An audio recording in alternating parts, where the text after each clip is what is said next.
عبد الملک بن مروان بن حکم بن ابو اللاس بن امیہ بن عبد شمس بن عبد مناف بن قصی بن کلاب ماہ رمضان سن 23 ہجری میں پیدا ہوا اور اس کی کنیت ابو الولید تھی اور ابو الملوک کے نام سے بھی مشہور ہے کیونکہ اس کے کئی بیٹے یکے بعد دیگرے تخت سلطنت پر براجمان ہوئے۔ یحییٰ کہتے ہیں کہ عبد الملک اکثر ام الدرداء صحابیہ رضی اللہ عنہا کے پاس بیٹھا کرتا تھا۔ ایک مرتبہ انہوں نے پوچھا کہ میں نے سنا ہے کہ تو عبادت گزار ہونے کے بعد شراب خور ہو گیا ہے۔ عبد الملک نے کہا کہ میں تو خون خوار بھی ہو گیا ہوں۔ نافع کہتے ہیں کہ مدینہ میں کوئی جوان عبد الملک کی مانند چست و چالاک اور قرآن و حدیث کا واقف نہ تھا۔ ابو الزناد کہتے ہیں کہ سعید بن المسیب، عبد الملک بن مروان اور عروہ بن زبیر اور قبیضہ بن زویب فقیہائے مدینہ ہیں۔ عبادہ بن مسنہ نے حضرت ابن عمر سے پوچھا کہ آپ لوگوں کے بعد ہم کس سے مسائل دریافت کریں؟ انہوں نے فرمایا کہ مروان کا بیٹا فقیہ ہے، تم مجھ سے دریافت کرنا۔ ایک روز عبد الملک حضرت ابو ہریرہ کی خدمت میں حاضر ہوا تو انہوں نے فرمایا کہ یہ شخص ایک دن عرب کا بادشاہ بن جائے گا۔ ام الدرداء صحابیہ رضی اللہ عنہا نے بعد از خلافت ایک روز عبد الملک سے کہا کہ میں پہلے ہی سمجھتی تھی کہ ایک روز تو بادشاہ ہو جائے گا۔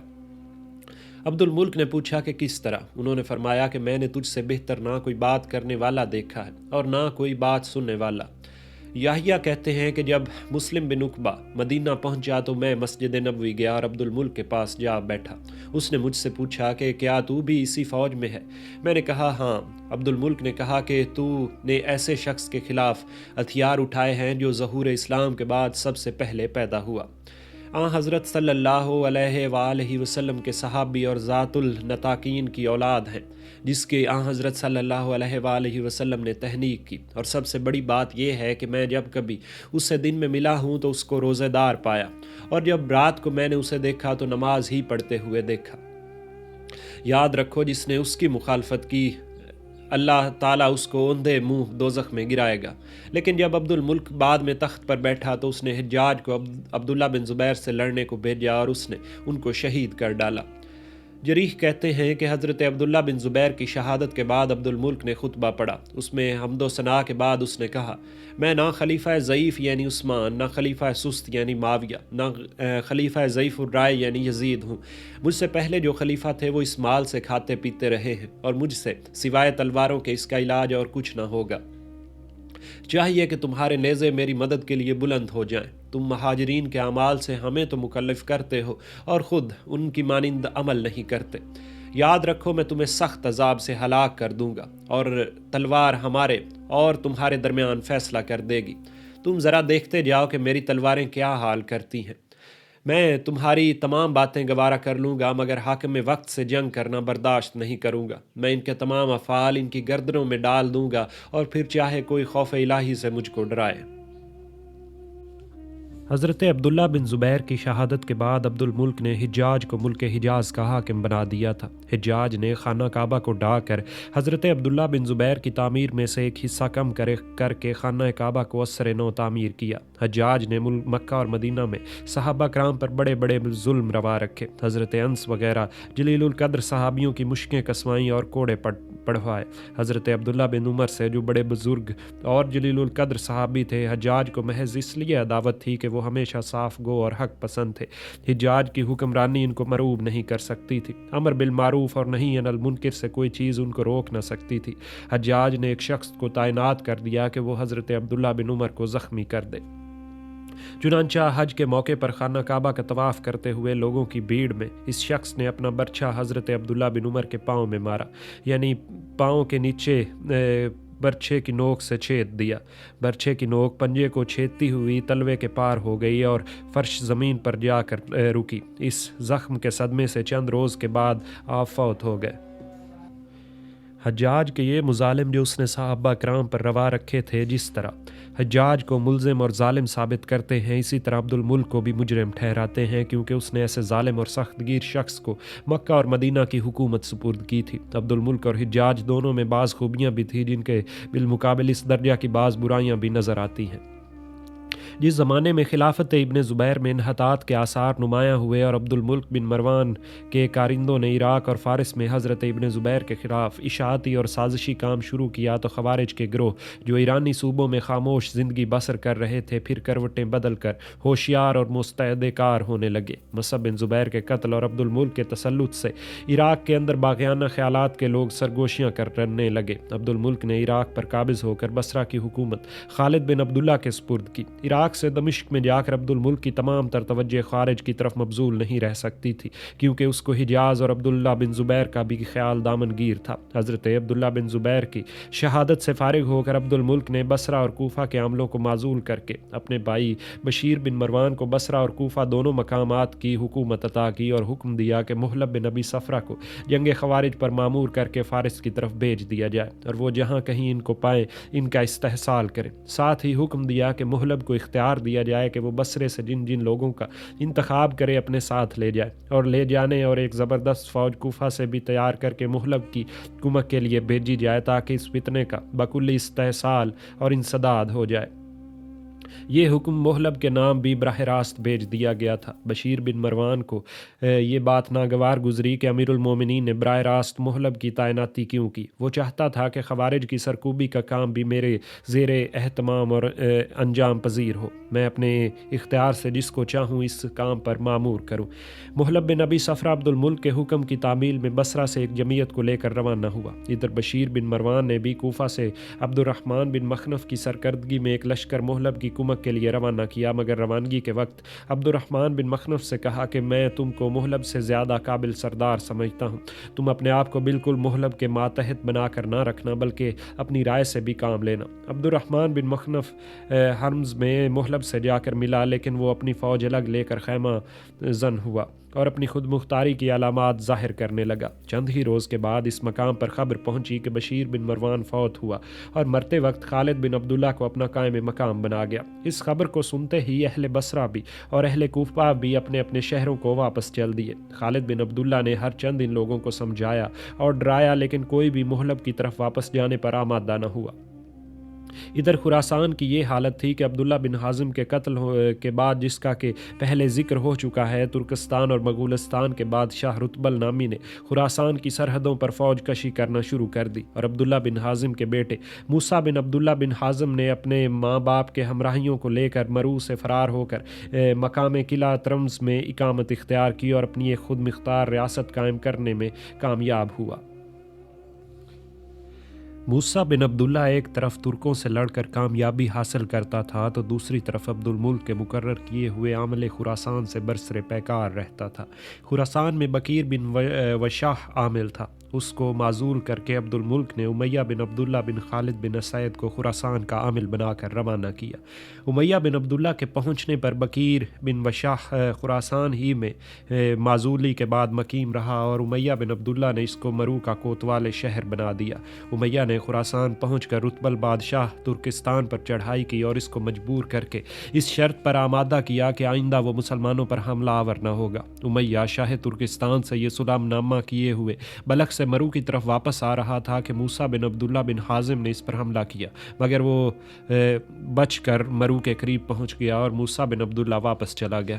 مرو کے قریب پہنچ کر معلوم ہوا کہ بکیر بن وشاح مرو پر قابض اور متصرف ہو کر برسر مقابلہ ہے۔ یہاں بھی معرکہ ہوا اور بکیر بن وشاح شہر کی مضبوطی کر کے بیٹھ گیا۔ آخر چند روز کے بعد صلح ہوئی اور امیہ بن عبداللہ نے بکیر کو خراسان کے کسی صوبے کی حکومت دینے کا وعدہ کر کے مرو کو اس کے قبضے سے نکالا۔ ادھر حرمز میں محلب بن ابی صفرہ اور عبد الرحمن بن مخنف بہت تھوڑی جمعیت کے ساتھ خوارج سے برسر پیکار تھے اور فوج کے واپس چلے جانے سے ان کی حالت بہت نازک ہو رہی تھی۔ ان تمام حالات سے واقف اور مطلع ہو کر عبد الملک بن مروان نے یہی مناسب سمجھا کہ حجاج بن یوسف ثقفی کو حجاز کی گورنری سے تبدیل کر کے عراق کی حکومت پر مامور کر دے۔ چنانچہ سن 75 ہجری میں عبد الملک نے حجاج کو بصرہ اور کوفہ کی سند حکومت عطا کر کے کوفہ کی طرف روانہ کیا۔ ماہ رمضان سن 75 ہجری میں کوفہ میں وہ داخل ہوا، جامع مسجد میں جا کر ممبر پر بیٹھا اور لوگوں کو مجتمع ہونے کا حکم دیا۔ کوفہ کے لوگ عموماً گستاخ اور اپنے امیروں اور حاکموں کی توہین اور گستاخی کرنے کے عادی تھے۔